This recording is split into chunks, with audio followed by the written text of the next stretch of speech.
pour le fils et les filles de Dieu. Si tu n'es pas fils ou fille de Dieu, donc ta vie n'est pas dans la main de Dieu. Alors ce soir, je t'invite à accepter Christ comme ton Seigneur et Sauveur personnel. Alors ta vie sera dans ses mains. Alors si tu es déjà enfant de Dieu, fils ou fille de Dieu, alors après ce séminaire, je t'en supplie, ne quitte jamais la main de Dieu. Ne quitte jamais Dieu. Parce qu'il y a le secret dans cette main-là. Qui peut me dire Amen? Alors le premier secret que je vais d'abord t'annoncer, j'aimerais que tu puisses garder cela.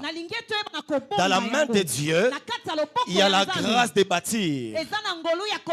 Alléluia. Dans la main de Dieu, il y a la grâce de bâtir.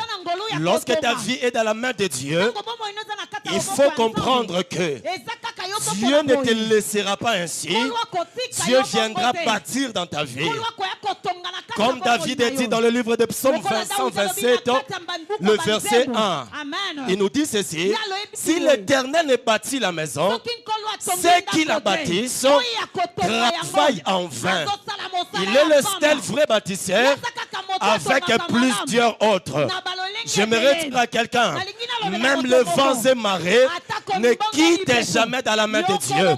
Parce que c'est dans cette main-là que ta vie sera construite, que ta vie sera bâtie, que ta vie sera rebâtie, que ta vie sera restaurée. Si tu avais prié, tu n'avais pas vu cette grâce. Alors je prophétise, je décrète que la grâce de bâtir puisse commencer son œuvre dans ta vie. Oh, dis-moi Amen. Que la grâce de bâtir puisse commencer à agir dans ta vie. Alors permets-moi. Le mot la bâtir a plusieurs significations. Alléluia. Alors c'est soit parce que c'est un rappel. Bâtir veut dire assurer la suite. Non, assurer la suite. Non, une personne qui avait commencé et il s'est bloqué. Le monde nous dit, appelle quelqu'un qui est élevé, il viendra débloquer cette situation. Mais lorsque tu es bloqué, parce que tu es un fils ou une fille de Dieu, la personne qui peut venir assurer ta suite, c'est Jésus-Christ de Nazareth. C'est lui qui sert par excellence. Alors, quitte jamais ses mains. Quelqu'un peut me dire Amen. Ne quitte jamais ses mains. Lorsque tu te sens bloqué, n'appelle pas d'abord l'oncle. N'appelle pas d'abord le général. La Bible dit, au-dessus de celui qui est élevé, il y a encore celui qui est plus élevé que lui. Tu peux avoir un capitaine, tu l'appelles. Lorsqu'il se croise avec un général, sa force ne sera plus là. Alors à la place d'appeler le général ou le capitaine, parce que tu te sens bloqué, appelle Jésus. Parce que c'est lui qui est le vrai bâtisseur. Le deuxième secret que tu ne peux jamais oublier, que dans la main de Dieu, il y a la grâce de la protection. Si aujourd'hui j'ai vécu par cet accident de circulation, parce que dans le même psaume 127, la Bible déclare, si le Seigneur ne garde la ville, ceux qui la gardent sont gardés en vain. Alors même si ce séminaire va prendre fin, n'oublie pas que parce que tu es dans la main de Dieu, la grâce de protection est là. La grâce de protection est là. J'aimerais dire à quelqu'un, la Bible déclare que la nature ne vous enseigne-t-elle pas. Lorsqu'un président de la République vient dans un endroit, même son entourage est protégé. Un jour, le président était venu ici à Lupeno, dans la salle Emmanuel. J'ai vu les soldats au-dessus du bâtiment des balcons. Je me suis demandé, il faut quoi là-bas? J'ai compris. Si le président peut être regardé comme ça, à combien plus forte raison toi, qui es la fille et le fils de Dieu. C'est pourquoi heureux la personne qui t'acceptera. Heureux celui qui acceptera de marcher avec toi. Parce que ta protection va les affecter. Oh, ta protection va les affecter. Tu dormiras avec des gens, l'ennemi viendra. Parce que c'est toi qui es là. Même ton entourage sera protégé. Si tu crois, donne-moi un amen. Tu seras dans la voiture avec des gens. Parce que c'est toi. Les gens seront protégés à cause de toi. C'est la grâce que nous avons obtenue dans ces marathons de 30 jours. Reçois une insécurité divine. Reçois une sécurité céleste.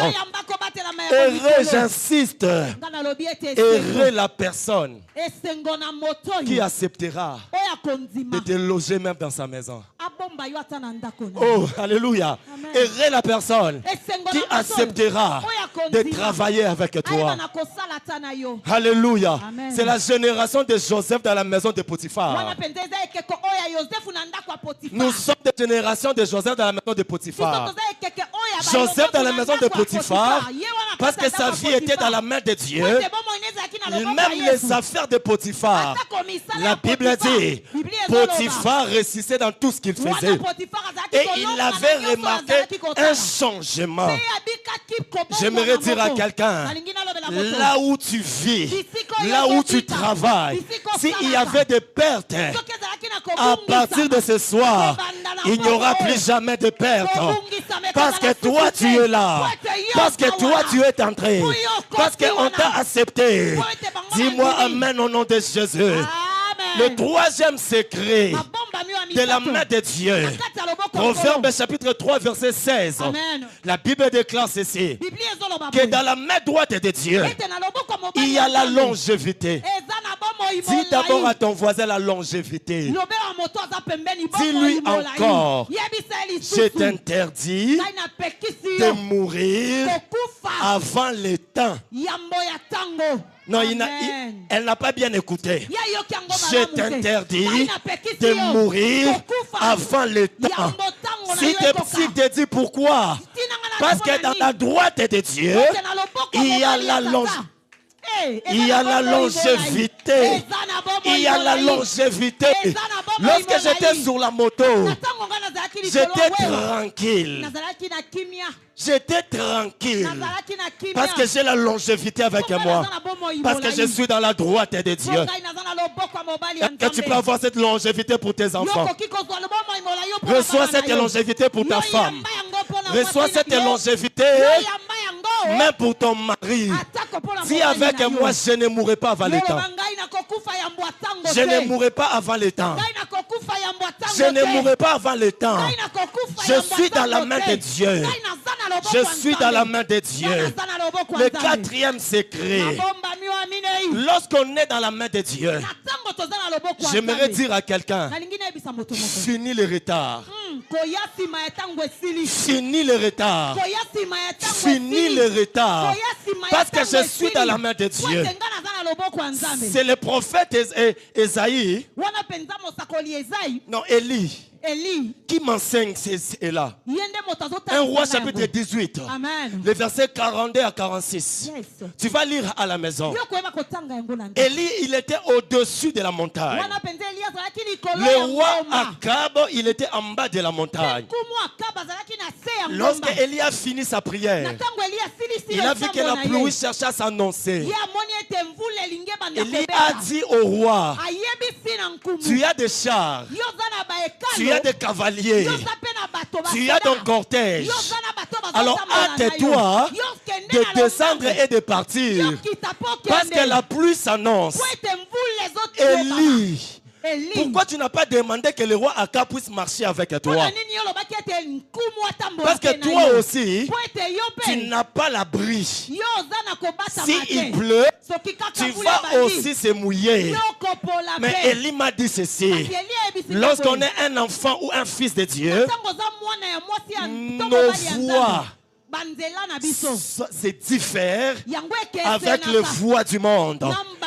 Si l'autre ira de l'avant avec la sorcellerie, si l'autre ira de l'avant avec la haine, avec le vol, mais en tant qu'enfant de Dieu, laissez-les partir.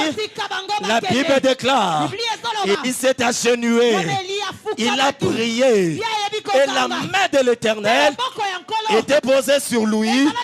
Et ma Bible me dit, il était arrivé avant celui qui avait pris le transport.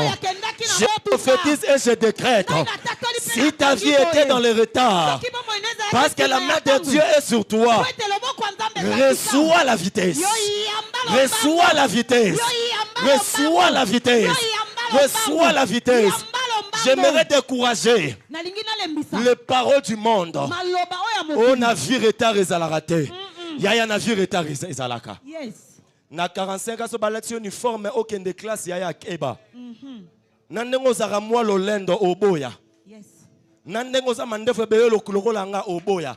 Atasuko kati yango ke omona na jeune yaya bambuma. Vie ezape na retard. Amen. Ce sont des langages de gens qui échouent.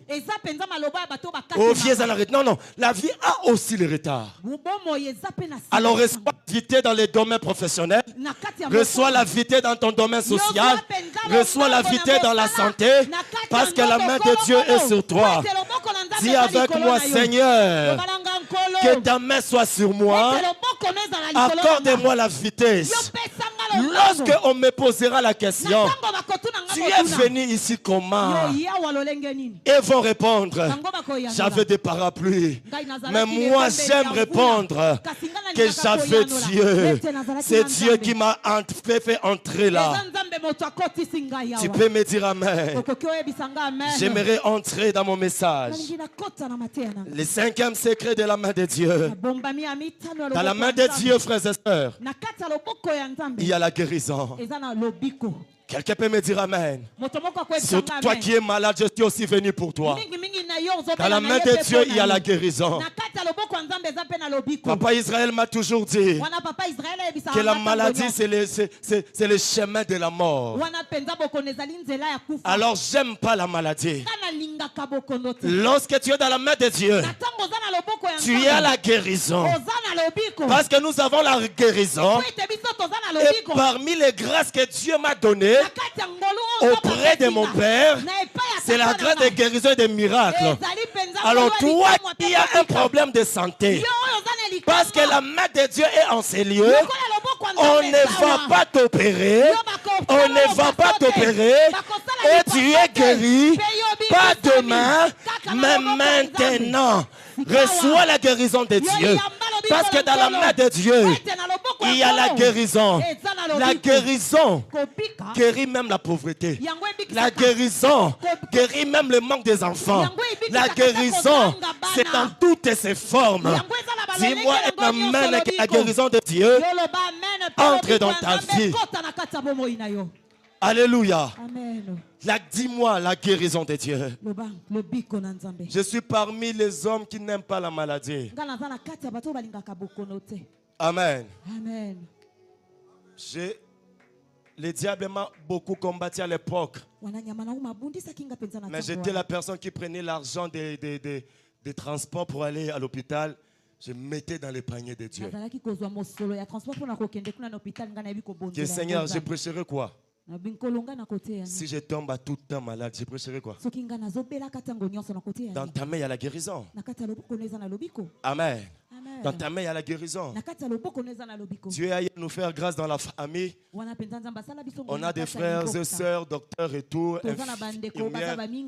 Des fois, quand il n'y a pas l'argent, parce qu'elle est là, vous pouvez partir, on vous soigne dans son compte. Mais moi, je me suis dit, même s'il y a une petite facilité, moi, je ne partirai pas. Et Dieu nous a fait aussi grâce. Là où il nous a mis pour le travail. On a aussi même des cartes de l'hôpital. Nakendakate. Nakendakate. Tu peux partir comme ça, on te traite, tout, tu ne payeras pas. C'est ma femme, des fois, elle a toujours dit, même si c'est le côté, yaya, kendeka kanabia. Amen.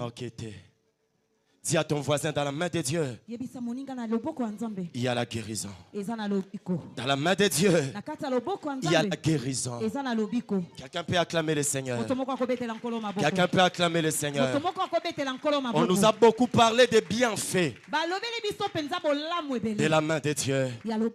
Alors ce soir, écoute comment est-ce que le Seigneur a voulu que nous puissions reformuler notre sous-thème.